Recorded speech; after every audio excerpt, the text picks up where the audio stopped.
Donc dans la vidéo précédente, on a vu comment éviter les conditions de course sur une même ressource avec les synchronized. Et on va voir que les synchronized peuvent poser des problèmes s'ils ne sont pas faits correctement. On va voir ça tout de suite en code. Alors, on va reprendre notre exemple de compteur, mais cette fois-ci, on va introduire deux compteurs. Voilà, donc ici, on a le même exemple que tout à l'heure, sauf qu'on a deux compteurs qu'on protège tous les deux avec deux locks. Hein.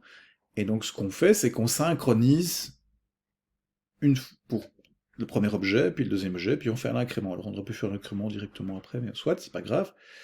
Donc ça, c'est un thread, et on voit l'autre thread, bah, il fait ça aussi, hein, il lock, il lock d'abord le deuxième, puis le premier. Et donc, de nouveau, c'est pour empêcher ce fameux problème où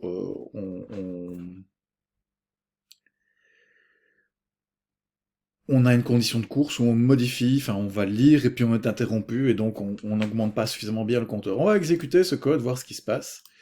J'exécute le code et j'ai pas d'affichage. Pourtant, j'ai bien un affichage ici. Alors, que se passe-t-il? En fait, on est dans une situation de deadlock. On va voir sur un diagramme d'état exactement ce qui se passe, un diagramme plutôt de séquence. Donc on voit, on a démarré les deux threads. Alors le thread 1, qu'est-ce qu'il fait? Il prend le verrou, donc le lock numéro 1. Mais il peut être interrompu avant de prendre le verrou numéro 2.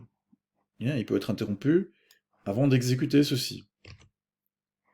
Et à ce moment-là, on passe la main au thread 2 qui essaye quoi? Lui, il va acquérir le verrou numéro 2. Tout se passe bien jusque-là. Donc le verrou 1 et le verrou 2 sont pris. Alors maintenant, on va dire qu'on repasse la main au premier, il va essayer de prendre ce verrou-là, oui, mais il est déjà pris.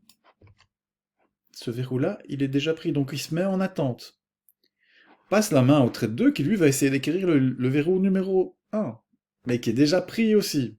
Donc ils sont bloqués tous les deux, il y en a un qui est bloqué sur l'attente du lock 2, il y en a un qui est bloqué sur l'attente du lock 1, et voilà.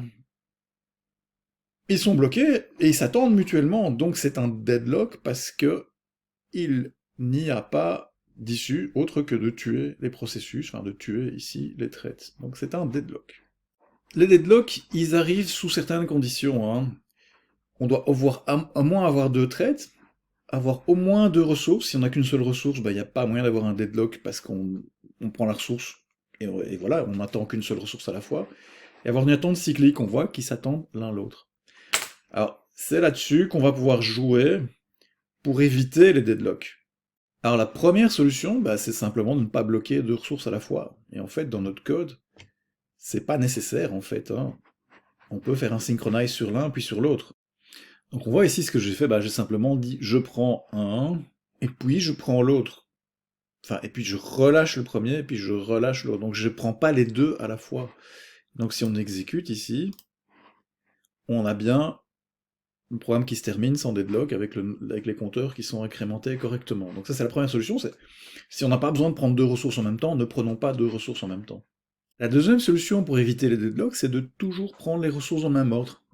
On les trie, on dit voilà, il y a la ressource 1, la ressource 2, et on prend toujours d'abord la première, et puis la deuxième. Donc voilà, ici je vais prendre la ressource 1, puis la ressource 2, et je vais faire la même chose de l'autre côté. Je vais prendre d'abord la ressource 1, et ensuite la ressource 2, et si j'exécute maintenant mon code, je vois que j'ai pas de deadlock, et j'ai parfaitement bien protégé mes ressources. Donc voilà, ça c'est les deux techniques d'évitement des deadlocks. Soit éviter de prendre plus qu'une ressource à la fois, soit hiérarchiser les ressources et prendre toujours les ressources dans le même ordre. Voilà.